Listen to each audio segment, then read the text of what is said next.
Hello friends, அஸ்ஸலாமு அலைக்கும். நாங்கள் இன்றைக்கி ஸ்ரீலங்கன் ஸ்டைல் கல்யாண சாப்பாடு மாதிரி நல்ல டேஸ்ட்டாக எப்படி குக் பண்ணுறோம் அப்படின்னு தான் பார்க்க போகிறோம். இது நாங்கள் எங்களோட ஃப்ரெண்ட்ஸ் மாதிரிலாம் சேர்ந்து ஒரு கெதரிங் ஒன்று செஞ்சுருந்தோம். அதுக்கு வீட்டில் வெளியே எல்லாரும் சேர்ந்து ஒன்றா குக் பண்ணியிருந்தோம். அந்த ரெசிபியெல்லாம் தான் இதில் எப்படி குக் பண்ணினேன் அப்படின்ட்டு பார்க்க போகிறீங்க.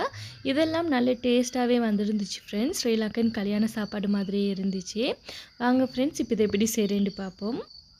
நாங்கள் மார்னிங்கே குக் பண்ணுறதுக்கு ஸ்டார்ட் பண்ணதும் கஸ்டர்டை தான் ஃபஸ்ட்டுக்கே செஞ்சு வச்சுட்டோம். அது திக்காகிறதுக்கும் கொஞ்சம் லேட் ஆகும் அப்படின்றதுக்காக வேண்டி இதில் சரியாக 250 கிராம் கஸ்டர்ட் பவுடர் எட் பண்ணிட்டு கொஞ்சமாக மில்க் ஃபஸ்ட்டுக்கு எட் பண்ணிட்டு இதை நல்லா கட்டி இல்லாமல் கரைச்சி விட்டுறேன்.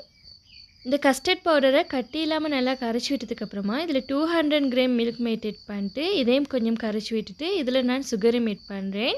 நீங்கள் மில்க் மேட் மட்டுமே எட் பண்ணுறேன்னால் 500 கிராம் மில்க் மேட் எட் பண்ணணும். நான் சுகரை மிக்ஸ் பண்ணி எட் பண்ணுற சொல்லிட்டு 200 கிராம் மில்க் மேட்டும் 300 கிராம் சுகரும் எட் பண்ணிட்டு நல்லா கரைச்சி விட்டுட்டு இதில் கொஞ்சம் மில்க்கும் எட் பண்ணினேன். மில்க் சரியாக 2.5 லிட்டர் எட் பண்ணணும். இதில் 2 பிஞ்ச் அளவுக்கு சால்ட் எட் பண்ணிவிட்டு இது கூடவே கொஞ்சமாக ஆரஞ்சு ஃபுட் கலரும் எட் பண்ணுறேன். இங்கே இருக்கிற கஸ்டர்ட் பவுடர் எல்லோ கலரு தனிக்கும். அப்போ அதுக்காக வேண்டி தான் நான் கொஞ்சமாக ஃபுட் கலர் எட் பண்ணிவிட்டு ஸ்டவ் மீடியம் ஃப்ளேமில் வச்சுட்டு இது நல்லா திக்காகும் வரைக்கும் காய்ச்சி எடுத்துட்டேன். 2.5 லிட்டர் மில்க்லேயே தான் ஃபஸ்ட்டுக்கு கஸ்டர்ட் பவுடர் கரைக்க கொலைக்குமே அதே மில்கில் கொஞ்சமாக எட் பண்ணிட்டு கட்டி இல்லாமல் கஸ்டர்ட் பவுடரை கரைச்சி விட்டதுக்கப்புறமா மற்ற எல்லா மில்கையும் எட் பண்ணி கரைச்சி விட்டேன். பாருங்கள், இந்த கஸ்டர்ட் இந்த மாதிரி நல்ல திக்காக வந்ததுக்கப்புறமா இதை அப்படியே ட்ரேயில் ஊற்றி எடுக்கிறேன்.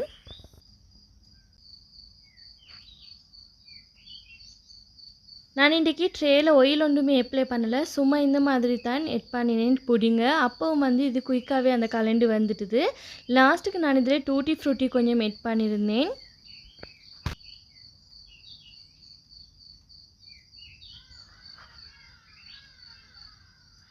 இப்போ கஸ்டர்ட் வேலை முடிஞ்சிட்டுது. அடுத்தது நாங்கள் குக் பண்ணுறதுக்கு தேவையான வெங்காயம் தக்காளிக்காய் எல்லாத்தையும் ஃபஸ்ட்டுக்கே கட் பண்ணியிருந்தோம். நான் கட் பண்ணுற வேலையை பார்க்கல, எங்கள் ஃப்ரெண்ட்ஸ் மாதிரி எல்லோரும் சேர்ந்து தான் இந்த கட் பண்ணுற வேலையெல்லாம் பார்த்துட்டு இருந்தாங்க. ஃப்ரெண்ட்ஸ் மாறணுமே சொல்லியலாம் என்றால் ஒவ்வொருத்தரும் ஒவ்வொரு ஏஜில் இருக்கிறோம். நாங்கள் இருக்கிற இந்த கம்பவுண்டில் 10 வீடு இருக்குது. இந்த 10 வீடு ஃபுல்லாகவே ஸ்ரீலங்கன்ஸ் தான் இருக்கிறேன். அதில் ஃபேமிலி ஒரு 6-7 ஃபேமிலி மாதிரி இருக்கிறோம். அப்போ நாங்கள் எல்லோரும் சேர்ந்து தான் இன்றைக்கி குக் பண்ணுவோம் வெளியே அப்படின்ட்டு குக் பண்ணியிருந்தோம். கட் பண்ணுற வேலையெல்லாம் மற்றவங்க பார்த்துருந்தாங்க. மெயினாக குக் பண்ணுற வேலையை நான் பார்த்தேன்.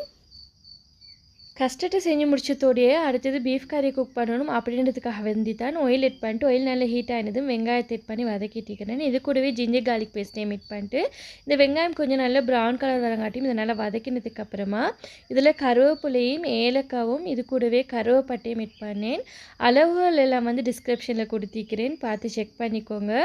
கூடவே தக்காளியும் எட் பண்ணினேன். இந்த வெங்காயம் கொஞ்சம் நல்லா ப்ரௌன் கலருக்கு வதங்கினதுக்கப்புறமா தான் நீங்கள் தக்காளி எட் பண்ணணும்.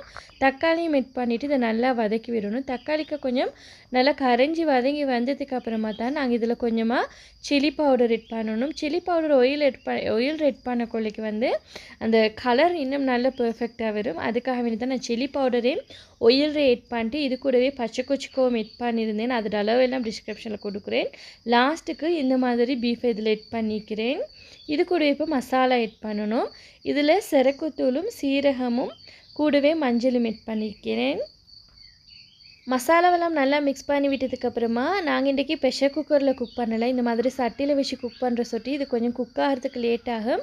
இது குயிக்காக குக் ஆகிறதுக்காக வேண்டி நான் இதில் வினாக்கிரி கொஞ்சம் எட் பண்ணிட்டு தயிரையும் எட் பண்ணிட்டு இதை நல்லா மிக்ஸ் பண்ணி விடுறேன். தயிர் எட் பண்ணி நாங்கள் இதை குக் பண்ண கொள்ளைக்கு இந்த கிரேவி நல்லா திக்கான பதத்துக்கு வரும். லாஸ்ட்டுக்கு சால்ட்டையும் எட் பண்ணிவிட்டு நல்லா மிக்ஸ் பண்ணி விடுறேன். இதில் ஃபஸ்ட்டுக்கே நான் தண்ணி எதுவும் ஊற்றலை, இந்த மாதிரி நல்லா மிக்ஸ் பண்ணி விட்டு இதை மூடி விட்டு குக் பண்ணி எடுத்தேன். இதில் தண்ணியெல்லாம் நல்லா விட்டு நல்லா குக் ஆகி இது கொஞ்சம் லைட்டாக இந்த தண்ணி வற்றின்னு வரக்கிட்ட தான் நான் இதில் மறுபடியும் தண்ணி நல்லா ஊற்றி எந்த அளவுக்கு நல்லா வேகணுமோ அந்த அளவுக்கு மாதிரி நல்லா தண்ணியை ஊற்றி நல்லா வேக வச்சு எடுத்தேன். அங்கால பீஃப் குக்காக இன்றைக்கி கொள்ளைக்கே இங்கால களியாக செய்கிறதுக்காக வேண்டி கத்திரிக்காவை இந்த மாதிரி சின்ன பீஸாக கட் பண்ணி எடுத்துருந்தேன். இப்போ இதில் கொஞ்சமாக சால்ட்டும் மஞ்சளும் எட் பண்ணிட்டு இதை நல்லா மிக்ஸ் பண்ணி விட்டு இதை அப்படியே ஃப்ரை பண்ணி எடுத்தேன். இதில் இருக்கிற அளவெல்லாம் ஒரு 25-30 பேருக்கு மாதிரி சாப்பிடலும் அந்த மாதிரி தான் நாங்கள் செஞ்சுருந்தோம். நான் இதில் எப்படி குக் பண்ணிக்கிறேன் அப்படின்ற மெத்தடை மட்டும்தான் சொல்லியிருக்கேன். உங்களுக்கு இதோட அளவுகள் எல்லாம் வேணும் அப்படின்றால் டிஸ்கிரிப்ஷனில் கொடுத்திக்கிறேன், செக் பண்ணி பாருங்கள். இந்த கத்திரிக்காய் நல்லா ஃப்ரை ஆகி வரணும், நல்ல ப்ரௌன் கலருக்கு ஃப்ரை ஆகி வரணும். நீங்கள் இன்றைய தான் இந்த வீடியோ ஃபஸ்ட் டைம் பார்க்குறேன்டால் ப்ளீஸ் ஃப்ரெண்ட்ஸ் நீங்கள் சப்ஸ்கிரைப் பண்ணிட்டு சைடில் பெல் ஐக்கனும் ப்ரெஸ் பண்ணிட்டு அதில் ஆல் அப்படின்னு ஆப்ஷனையும் ப்ரெஸ் பண்ணிவிடுங்க. அப்போ தான் நான் ஷேர் பண்ணுற எல்லா வீடியோவும் நோட்டிஃபிகேஷனில் வரும். பாருங்கள், இந்த மாதிரி நல்ல ப்ரௌன் கலர் ஆகினதும் இதை அப்படியே வேறே எடுக்கணும். நீங்கள் கத்திரிக்காய் எப்பவும் கட் பண்ணக்குள்ளக்கி மிச்சம் பெரிய பீஸாக கட் பண்ணாதீங்க. களியாக்கு பெரிய பீஸாக கத்திரிக்காய் கட் பண்ணிட்டால் டேஸ்ட்டாக இருக்குது. கொஞ்சம் சின்ன பீஸாக தான் கட் பண்ணி எடுக்கணும். அப்போ தான் களியாக்கு நல்ல டேஸ்ட்டாக இருக்கும். உங்களுக்கு இதில் பார்க்கக்குள்ளைக்கு விளங்கும் எந்த சைஸுக்கு கட் பண்ணிக்கிறேன், இதே சைஸுக்கு மாதிரி பார்த்து கட் பண்ணிவிடுங்க. இப்போ நான் இதில் கிழங்க போட்டு ஃப்ரை பண்ணி எடுக்கிறேன். கிழங்குலையும் கொஞ்சம் உப்பும் மஞ்சளும் போட்டு நல்லா மிக்ஸ் பண்ணிவிட்டு தான் இதை போட்டு ஃப்ரை பண்ணி எடுக்கிறேன். கிழங்கையும் கொஞ்சம் சின்ன பீஸாக கட் பண்ணுங்கள். மிச்சம் சின்னதாகவும் கட் பண்ணிடுவானே, கொஞ்சம் பெரிய பீஸாக இருக்கணும். அதை கத்திரிக்காய் எந்த சைஸை கட் பண்ணிங்களோ அதே சைஸுக்கு மாதிரி கிழங்கையும் கட் பண்ணிவிடுங்க. இதையும் நல்லா ப்ரௌன் கலர் வரங்காட்டியும் நல்லா ஃப்ரை பண்ணி எடுக்கணும். பாருங்கள், இப்போ இதையும் நான் ஃப்ரை பண்ணி எடுத்துட்டேன். இதை அப்படியே வேறையாக எடுக்கிறேன். கிழங்கையும் கத்திரிக்காயும் எந்த சைஸுக்கு கட் பண்ணி எடுத்தீங்களோ அதே சைஸுக்கு மாதிரி ஈரலையும் கட் பண்ணி எடுத்துக்கோங்க. இது 500 கிராம் ஈரலிக்கும். களியாக செய்கிறதுக்கு இதில் ஆயில் ஆட் பண்ணிட்டு இது கூடவே கருவேப்பிலையும் கருவேப்பட்டையும் ஏலக்காயும் ஆட் பண்ணிட்டு வெங்காயம் ஆட் பண்ணி வதக்கி விடுறேன். இது கொஞ்சம் லைட்டாக வதங்கிட்டு வர கொள்ளைக்கு இதில் நாங்கள் தக்காளியும் வெள்ளைப்பூடும் பச்சைக்குச்சிக்கும் ஆட் பண்ணுறேன். பச்சைக்குச்சிக்காவை நீட்டமாக கட் பண்ணிட்டு ஆட் பண்ணுங்கள். அப்போ தான் இதில் நல்ல டேஸ்ட் ஆகிக்கும். பச்சைக்குச்சிக்கை கொஞ்சம் கூடுதலாக ஆட் பண்ணுங்கள். பச்சைக்குச்சிக்கிற காரத்துக்கும் இது நல்ல டேஸ்ட் ஆகிக்கும். இதில் சால்ட்டையும் ஆட் பண்ணிட்டு இது நல்லா வதக்கி விடுறேன். இது கொஞ்சம் நல்லா வதங்கி வரணும். இந்த தக்காளிக்கு கொஞ்சம் இந்த ஆயிலோடு நல்லா கரைஞ்சி மிக்ஸ் ஆகி வதங்கி வரணும். தக்காளி கொஞ்சம் நல்லா வதங்கினதும் இப்போ இதில் மசாலா ஆட் பண்ணணும். நான் இதில் மஞ்சளும் மிளகும் சில்லி பவுடரும் சீரகமும் ஆட் பண்ணிவிட்டு இதை நல்லா மிக்ஸ் பண்ணி விட்டுட்டு இப்போ இதில் கட் பண்ணி வச்சுருந்த ஈரலையும் ஆட் பண்ணுறேன். ஈரல் ஆட் பண்ணதும் இதில் நான் வாட்டர் எதுவுமே ஆட் பண்ணல. இதை நல்லா மிக்ஸ் பண்ணி விட்டுட்டு அப்படியே மூடி விட்டுட்டேன். இதை மூடி வச்சு ஒரு 2 மினிட்ஸ் வரங்காட்டும் இதை அப்படியே வச்சுட்டு அதுக்கப்புறமா ஓப்பன் பண்ணி பார்த்ததும் ஈரல் நல்லா வெந்து வந்துருந்துச்சு. ஈரல் குக் ஆகிறதுக்கு மிஷி நேரம் தேவையில்லை ஃப்ரெண்ட்ஸ், ஒரு 5 மினிட்ஸ் இருந்தாலே போதும். இதை நாங்கள் நல்லா சின்ன பீஸாக கட் பண்ணிக்கிற சொட்டி இது ஒரு 2 மினிட்ஸ்லேயே நல்லா குக் ஆகி வந்துடும்.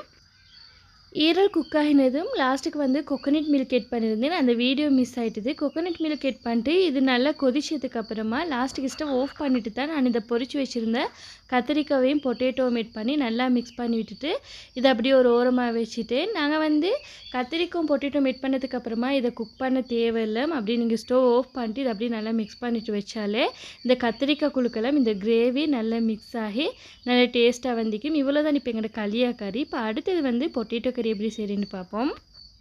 பொட்டேட்டோ கறி செய்கிறதுக்கு, அதாவது இந்த கிழங்கு கறி செய்கிறதுக்கு நான் ஏற்கனவே கிழங்கு 2 kg எடுத்திருந்தேன். அந்த 2 கிலோ கிழங்கையும் வந்து வேறைய ப்ரெஷர் குக்கரில் போட்டு அவிச்சு எடுத்துகிட்டு இங்கால வந்து ஆயில் ஆட் பண்ணிட்டு வெங்காயம் ஆட் பண்ணி கொஞ்சம் வதக்கி விட்டுட்டு வெள்ளைப்பூடி ஆட் பண்ணியிருந்தேன். கூடவே பச்சைக்குச்சிக்கும் ஆட் பண்ணேன். பச்சைக்குச்சிக்கும் தக்காளியும் ஆட் பண்ணிட்டு இதை நல்லா வதக்கி விட்டேன். தக்காளி கொஞ்சம் வதங்கி வர கொலைக்கு சிக்கன் சூப் கட்டி 2 ஆட் பண்ணிவிட்டு இது கூடவே வந்து கொத்தமல்லியும் கூடவே சீரகமும் கொஞ்சமாக மஞ்சளையும் ஆட் பண்ணிவிட்டு கிழங்கு அவிச்சு வச்சுருந்த தண்ணியை தான் கொஞ்சமாக ஆட் பண்ணிவிட்டு இப்போ இது லைட்டாக கொதிக்க கொள்ளைக்கு நான் கொக்கனட் மில்க் வந்து டின் தான் இன்றைக்கி யூஸ் பண்ணியிருந்தேன்.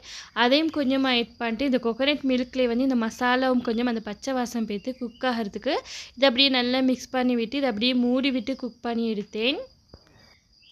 நீங்கள் மசாலா ஆட் பண்ணக்குள்ளக்கே மிளகும் ஆட் பண்ணுங்கள். மிளகும் ஆட் பண்ணிட்டு இது நல்லா இந்த மசாலா வாசம் போய்த்து நல்லா குக் பண்ணி வந்ததுக்கப்புறமா வந்து நான் இதில் அவிச்சு வச்சுருந்த கிழங்கையும் ஆட் பண்ணுறேன்.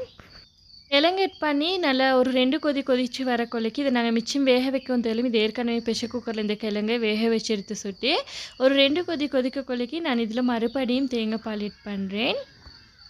இந்த கிரேவி கொஞ்சம் நல்ல மில்க் டேஸ்ட்டுக்கு வரணும். அதுக்காக வேண்டி தான் இதில் மறுபடியும் தேங்காய் பால் ஆட் பண்ணி இதை நல்லா மிக்ஸ் பண்ணி விட்டுட்டு இது வந்து அந்த நல்ல கிரேவி வந்து நல்லா திக்காக வரதுக்காக வேண்டி இந்த மாதிரி 2 கிழங்கை நான் வேறே எடுத்து நல்லா மிக்ஸ் பண்ணிவிட்டு இதில் ஆட் பண்ணுறேன். கிழங்கு கறியும் இவ்வளோதான் ஃப்ரெண்ட்ஸ். இப்போ நல்லா ஈஸியாக கிழங்கு கறியும் ரெடி ஆகிடுது. உங்கள்கிட்ட மாசு இருந்ததுனால் மாசியும் கிழங்கு ஆட் பண்ணுங்கள், நல்லா டேஸ்ட் ஆகிக்கும். அடுத்தது வந்து பீஃப் சமையல் எப்படி செய்கிறேன்னு பார்ப்போம். நான் 1 kg பீஃபை வந்து ஃபஸ்ட்டுக்கே அவிச்சிட்டு இதை நல்லா மிக்ஸி ஜாரில் போட்டு அரைச்சி எடுத்துகிட்டு இந்த மாதிரி வறுத்து எடுத்துக்கிறேன். இதை வறுக்க கொள்ளைக்கு குயிக்காக இந்த தவால் ஒட்டி பிடிக்கும். அதுக்காக வேண்டித்தான் இந்த மாதிரி கொஞ்சமாக ஆயில் ஆட் பண்ணிவிட்டு இந்த மாதிரி மிக்ஸ் பண்ணி விட்டுட்டு வறுத்து எடுக்க கொள்ளைக்கு வந்து இந்த பீஃப் வந்து இந்த தவாலை ஒட்டி பிடிக்காமைக்கு நல்லா லைட்டாக பொரிஞ்ச மாதிரி நல்லா வறுப்பட்டு வரும். பீஃப் நல்லா ப்ரௌன் கலர் வரங்காட்டியும் நல்லா வறுத்ததுக்கு அப்புறமா இதை அப்படியே வேற எடுக்கிறேன். பீஃப் வறுத்து முடிச்சதோடையே தேங்காய் ஒரு காய் தேங்காய் எடுத்துக்கிறேன். இப்போ இந்த தேங்காயும் இந்த மாதிரி நல்லா வறுத்து எடுத்துக்கணும். நல்லா ப்ரௌன் கலர் வரதுக்கு. ஏற்கனவே பீஃப் சாம்பல் ரெசிபி கொஞ்சமாக செஞ்சு போட்டிக்கிறேன். அந்த ரெசிபி வேணும்னா டிஸ்கிரிப்ஷனில் லிங்க் கொடுக்குறேன், செக் பண்ணி பாருங்கள். தேங்காவை இந்த மாதிரி நல்லா ப்ரௌன் கலருக்கு வறுத்து எடுத்துக்கோங்க. இதை விட கொஞ்சம் டார்க் கலர் வந்தாலும் நல்லா இருக்கும். லாஸ்ட்டுக்கு வந்து வெங்காயத்தை போட்டு ஃப்ரை பண்ணி எடுக்கிறேன். வெங்காயமும் நல்ல ப்ரௌன் கலர் வரதுக்கு இதை ஃப்ரை பண்ணி எடுக்கணும். வெங்காயம் ஃப்ரை பண்ணக்குள்ளைக்கு பார்த்து நல்லா பக்குவமாக ஃப்ரை பண்ணி எடுத்துக்கணும். இதை வந்து அடிக்குறுக்கா நல்லா மிக்ஸ் பண்ணி விட்டே ஃப்ரை பண்ணி எடுக்கணும். லைட்டாக கலர் சேஞ்ச் ஆகக்குள்ளைக்கே லாஸ்ட்டுக்கு நல்லா மிக்ஸ் பண்ணிக்கிட்டே இருக்கணும். இது குயிக்காக டார்க் கலருக்கு வந்துடும். இந்த மாதிரி நல்லா ப்ரௌன் கலர் வந்ததுக்கப்புறமா வெங்காயத்தை வேறையே எடுக்கிறேன். வெங்காயத்தை ஃப்ரை பண்ணி எடுத்ததுக்கப்புறமா வேறு ஒரு பேப்பர் இல்லாட்டி ஒரு சகனில் நல்லா பிரித்த மாதிரி வைங்க. அப்போ தான் அது நல்லா கிறிஸ்பியாக வரும். நல்லா கிறிஸ்பியாக வந்ததுக்கப்புறமா அதை நல்லா உடச்சி விட்டுட்டு அதுக்கப்புறமா வறுத்து வச்சுருந்த பீஃபையும் தேங்காயும் இதில் ஆட் பண்ணிவிட்டு நல்லா மிக்ஸ் பண்ணி விட்டேன். தேங்காய் வெட் பண்ணி நல்லா மிக்ஸ் பண்ணி விட்டதுக்கப்புறமா லாஸ்ட்டுக்கு இதில் கட்டர் குச்சிக்கும் உப்பும் ஆட் பண்ணிட்டு இது கூடவே ஒரு பெரிய லெமனை நல்லா புழிஞ்சு விட்டுட்டு இதை நல்லா பிணைஞ்சு விடுங்க. நல்லா இறுக்கமாக பிணைஞ்சு விடுங்க. அப்போ தான் இது இன்னும் நல்லா டேஸ்ட்டாக இருக்கும் இந்த இறைச்சி சம்பல். இப்போ இறைச்சி சம்பலும் இவ்வளோ தான் ஃப்ரெண்ட்ஸ். இப்போ லாஸ்ட்டுக்கு வந்து சோறு எப்படி வைக்கிறேன் அப்படின்ட்டு பார்ப்போம்.